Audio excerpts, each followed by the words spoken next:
پھر اسی طرح سے طلاق کا معاملہ، ٹرپل طلاق خاص طور پہ اس کے مسائل بہت ہیں. تو یہ بھی عورتوں کے پکش میں، عورتوں کی مدد کے لیے، عورتوں کی حمایت میں. وہ کیسے؟ تو عرب والے یہ کرتے تھے کہ عورت کو ایک طلاق دے دی اور اب مدت ختم ہونے سے پہلے پہلے رجوع کر لیا. اب پھر وہ اس کی بیوی اس کے نکاح میں لوٹ آئی، رجوع کرنے سے وہ نکاح میں لوٹ آئی، تو اب اس کو بیوی بنا کے رکھا نہیں، پھر دوسری دے دی طلاق، پھر اس کو لٹکا دیا. مدت ختم ہونے سے پہلے پھر رجوع کر لیا، پھر بیوی بنا کے رکھا نہیں، پھر دے دی طلاق، پھر مدت ختم ہونے سے پہلے پھر رجوع کر لیا. یعنی ایسا کام وہ سینکڑوں مرتبہ کرتے، یعنی سینکڑوں طلاق دی گئی، سینکڑوں بار رجوع کر رہے ہیں، سینکڑوں بار طلاق. کھیل بنا لیا ہے، طلاق دیتے ہیں، رجوع کرتے ہیں، طلاق دیتے ہیں. اب مکمل طلاق دیتے بھی نہیں کہ وہ الگ ہو کر کے پھر کسی سے نکاح کر کے اپنی زندگی کی بہاریں پا سکیں، اور بیوی بنا کے رکھتے بھی نہیں، بیچ میں لٹکا کے رکھتے ہیں. تو ایک عورت کی زندگی جہنم بن گئی تھی اسلام کی آمد سے پہلے. سینکڑوں بار طلاقیں دی جا رہی ہے، سینکڑوں بار رجوع کیا جا رہا ہے. لیکن جب اسلام آیا اور اسلام نے یہ ظلم دیکھا تو پھر قانون بنا دیا گیا الطلاق مرتان، طلاق صرف 2 مرتبہ. یعنی 2 بار اگر تو رجوع کر لے تو تیسری مرتبہ رجوع کی گنجائش خود بخود ختم ہو گئی. اب تیسری بار اگر تو طلاق دے گا تو تجھے رجوع کرنے کی اجازت نہیں ہوگی، اور وہ ہمیشہ کے لیے تیرے نکاح سے باہر ہو جائے گی، اور وہ عدت گزار کر پھر جس سے چاہے نکاح. آپ بتائیں، یہ بھی تو عورتوں کی حمایت ہے. اس بیک گراؤنڈ میں دیکھتے ہیں، دیکھیے آدھی ادھوری بات ہر جگہ غلط لگتی ہے.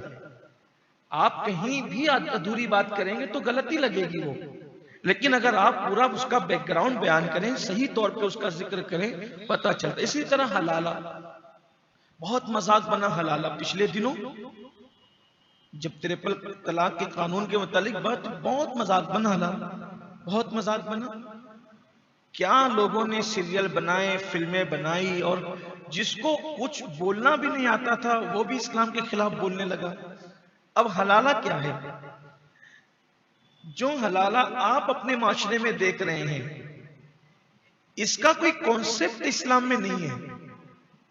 جس کو بنا کر کے بتایا جا رہا ہے نا ہمارے خلاف، یہ اسلام میں جو پہلا حلالہ ہوا وہ دور رسالت میں ہوا، اور وہ بھی عورت پہ کوئی ظلم نہیں تھا. وہ تو طلاق دینے والے کو ہی پتا چلے کہ کیا اس کے دل پہ گزری. ایک صاحب نے ان کی بیوی کو طلاق دے دیا، طلاق ہو گئی. پھر عدت ختم ہونے کے بعد اس خاتون نے ہمیشہ رہنے کے لیے، جیسے نارمل زندگی گزارنے والی عورت کسی سے نکاح کرتی ہے اپنی خوشی سے، اپنی پسند سے، ویسے اس نے نکاح کر لیا. نکاح کرنے کے بعد چونکہ اسلام میں یہ ہے کہ ایگریمنٹ پر یا متعینہ مدت پر، 1 دن کے لیے، 2 دن کے لیے، 1 سال کے لیے، 2 سال کے لیے، 10 سال کے لیے، حتیٰ کہ اگر کوئی 70 سال کے ایگریمنٹ پر بھی نکاح کرتا ہے تو نکاح ہوگا ہی نہیں. نکاح جب بھی ہوگا تو وہ پرماننٹ، ہمیشہ رہنے کے لیے ہوگا. اسی لیے ہمارے ہاں بیوی کو شریک حیات کہتے ہیں، لائف پارٹنر کہتے ہیں. کیوں؟ کیونکہ اس کو ہم نے ہمیشہ رکھنا ہے اور اس نے بھی ہمیشہ رہنا ہے.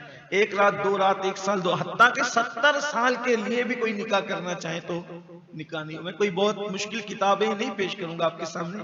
فقہ حنفی کی بہت آسان کتاب ہے بار شریعت ہی، آپ اس کو اٹھا کے دیکھ لیں، اردو زبان میں، آسان اردو میں آپ اس کو دیکھ سکتے ہیں. اس میں بھی یہ مسئلہ ہے. اور بھی کتابیں آپ دیکھ لیں، فتاوی عالمگیری جو حضرت سلطان اورنگزیب عالمگیر نے 500 ہندوستان کے مفتیان کرام کو جمع کر کے ہمارے اسی علاقے میں انہیں بٹھا کر کے اورنگ آباد میں یہ ترتیب دلوائی تھی. وہ کتاب بہت قیمتی اور عظیم کتاب، 500 مفتیوں نے بیٹھ کر اس کو ایک ساتھ لکھا. یعنی 500 مفتیان کرام کسی ایک مسئلے کو لیتے اور اس پہ ڈیبیٹ ہوتی، اس پہ بحث ہوتی، اور 500 جب اس پر متفق ہو جاتے یا ان کی اکثریت متفق ہو جاتی تب وہ مسئلہ اس کتاب میں لکھا جاتا. حالانکہ وہ مسئلہ جب اس کتاب میں لکھا جاتا تو بھی اتنے اہتمام سے لکھا جاتا.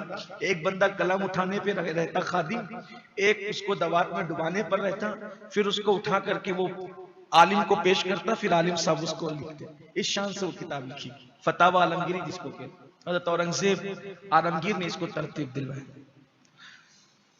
تو اس خاتون نے، بیچ میں بات آ گئی تھی لیکن یہ کہ جو پہلا حلالہ دور رسالت میں ہوا، اس کا جو حقیقی طور پہ وہاں سے ہمیں احکامات ملتے ہیں کہ پہلے شوہر نے طلاق دیا، پھر ہمیشہ رہنے کے لیے انہوں نے، اس خاتون نے دوسرے شوہر سے نکاح کیا، وہاں نہیں جمی، کچھ انبن ہوئی اور وہاں سے بھی ان کو طلاق پڑ گئی۔